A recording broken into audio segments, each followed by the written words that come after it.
Police ಗೃಹ ಅಂತರ್ಗತ ಯೋಜನೆಯ ಅಡಿಯಲ್ಲಿ ಇವತ್ತು 12 ಕ್ವಾರ್ಟರ್ಸ್ಗಳನ್ನು ಉದ್ಘಾಟನೆ ಮಾಡಿದ್ದೇವೆ. ಸುಮಾರು 3 ಕೋಟಿ ರೂಪಾಯಿ ವೆಚ್ಚದಲ್ಲಿ ಇಡೀ ರಾಜ್ಯದಲ್ಲಿ ಈಗಾಗಲೇ 46,000 ಗೃಹಗಳನ್ನು ನಿರ್ಮಾಣ ಮಾಡಿದ್ದೇವೆ. ಅಂದರೆ ಇದು 40% ಆಗಿದೆ. ನಾವು ಅದನ್ನು 100% ಸಿಬ್ಬಂದಿಗಳಿಗೆ ಕಟ್ಟಿಕೊಡಬೇಕು ಅಂಥೇಳಿ ನಾವು ಯೋಜನೆಯನ್ನು ಹಾಕ್ಕೊಂಡಿದ್ದೀವಿ. ಪೊಲೀಸ್ ಗೃಹ 20-25 ಮುಂದುವರಿಯುತ್ತೆ. ಅದರ ಭಾಗವಾಗಿ ಇದನ್ನು ಮಾಡಿದ್ದೇವೆ, ಇವತ್ತು ಉದ್ಘಾಟನೆ ಮಾಡಿದ್ದೇವೆ.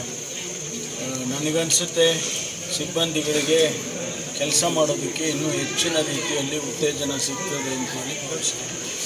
ಸರ್, ಎಲ್ಲ ಇಲಾಖೆಯಲ್ಲೂ ಅಂತರ್ಜಿಲ್ಲಾ ವರ್ಗಾವಣೆ ಇದೆ. ನಿಮ್ಮ ಡಿಪಾರ್ಟ್ಮೆಂಟಲ್ಲಿ ಇನ್ನು ಅಂತರ್ಜಿಲ್ಲಾ ವರ್ಗಾವಣೆ ಯಾಕೆ ಸ್ಟಾರ್ಟ್ ಆಗಿಲ್ಲ? ನಾವು ಬೇರೆ ಬೇರೆ ಕಾರಣಕ್ಕೆ ಅದನ್ನು ನಾವು ಮಾಡ್ಕೊಂಡಿದ್ದೇವೆ. ಸರ್, ರೆಡಿಯಾಗಿದೆ.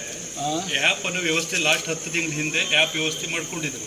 ಆ್ಯಪ್ ವ್ಯವಸ್ಥೆ ಆದ ನಂತರ ಅದಕ್ಕೆ ಅಪ್ಲಿಕೇಶನ್ ಆಲ್ರೆಡಿ ಹಾಕೊಂಡಿದ್ದಾರೆ. ಬೇರೆ ಇಲಾಖೆಗೂ ನಮ್ಮ ಇಲಾಖೆಗೂ ವ್ಯತ್ಯಾಸ ಏನಂದರೆ, ಯಾವುದೋ ಒಂದು ಕೇಸ್ ನಡೆಸ್ತಾ ಇರ್ತಾರೆ, ಅವರನ್ನು ತಕ್ಷಣ ನಾವು ವರ್ಗಾವಣೆ ಮಾಡ್ತು ಅಂತ ಹೇಳಿದರೆ ಆ ಕೇಸಿನ ಇತಿಮಿತಿಗಳು ಬದಲಾಗ್ಬಿಡ್ತವೆ. ಅದಕ್ಕೋಸ್ಕರ ನಾವು ನಮ್ಮ ಇಲಾಖೆಯಲ್ಲಿ ನಾವು ಇಂಟರ್ ಡಿಸ್ಟ್ರಿಕ್ಟ್ ಟ್ರಾನ್ಸ್ಫರ್ಸನ್ನು ಭಾಳ ಸೆಲೆಕ್ಟಿವ್ ಆಗಿ ಮಾಡ್ತೇವೆ.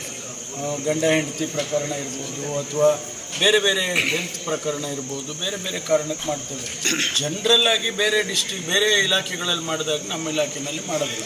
ಸರ್, ಈ ಆ್ಯಪ್ ವ್ಯವಸ್ಥೆ ಇದನ್ನು ಇಂಪ್ಲಿಮೆಂಟ್ ಆಗುತ್ತಾ ಅಂದರೆ ಅದನ್ನೇ ನಾನು ಹೇಳಿದ್ನಲ್ಲ.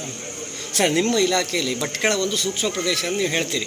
ಆದರೆ ಇಲ್ಲಿ ಆ ಚೆಕ್ ಪೋಸ್ಟ್ಗಳೇ ಸರಿಯಾಗಿ ಡಿಪಾರ್ಟ್ಮೆಂಟ್ನವರು ಹೇಳ್ತಾರೆ. ಆದರೆ ಚೆಕ್ ಪೋಸ್ಟ್ಗಳು ಸರಿಯಾಗಿ ಕಾರ್ಯನಿರ್ವಹಣೆ ಮಾಡ್ತಾ ಇಲ್ಲ. ಆಮೇಲೆ ಭಟ್ಕಳದಲ್ಲಿ CCTVಗಳು ಯಾವುದೂ ಕಾರ್ಯನಿರ್ವಹಣೆ ಮಾಡ್ತಾ ಇಲ್ಲ. ನಮ್ಮಲ್ಲಿ ಒಂದು ಟ್ರಾಫಿಕ್ ಪೊಲೀಸ್ ಸ್ಟೇಷನ್ಗೆ 12 ವರ್ಷದಿಂದ ಪ್ರಪೋಸಲ್ ಹೋಗೋದು ಇನ್ನೂ ತನಕ ಮಂಜೂರಿನೇ ಆಗಲಿಲ್ಲ. ಹೊಸದಾಗಿ ಆಧುನಿಕತೆಯನ್ನು ಇಡೀ ಪೊಲೀಸ್ ಇಲಾಖೆ ಇಡೀ ರಾಜ್ಯದಲ್ಲಿ ಮಾಡ್ತಾ ಇದ್ದೀವಿ.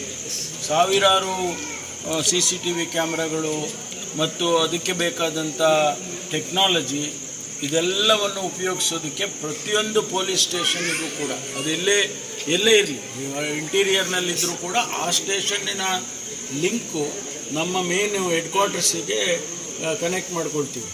ಆ ಸ್ಟೇಷನ್ನಲ್ಲಿ ಏನು ನಡೀತಾ ಇದೆ ಅನ್ನೋದು ನಮ್ಮಲ್ಲಿ ಕಂಟ್ರೋಲ್ ರೂಮಿಂದ ಕಂಟ್ರೋಲ್ ಸೆಂಟ್ರಿಂದ ಹೆಡ್ ಕ್ವಾರ್ಟರ್ಸ್ ಕಂಟ್ರೋಲ್ ಸೆಂಟ್ರಿಂದ ಮಾನಿಟರ್ ಮಾಡ್ತೇವೆ. ಅಷ್ಟರ ಮಟ್ಟಿಗೆ ನಾವು ಟೆಕ್ನಾಲಜಿಗೆ ಉಪಯೋಗಕ್ಕೆ ಹೋಗಿದ್ದೇವೆ.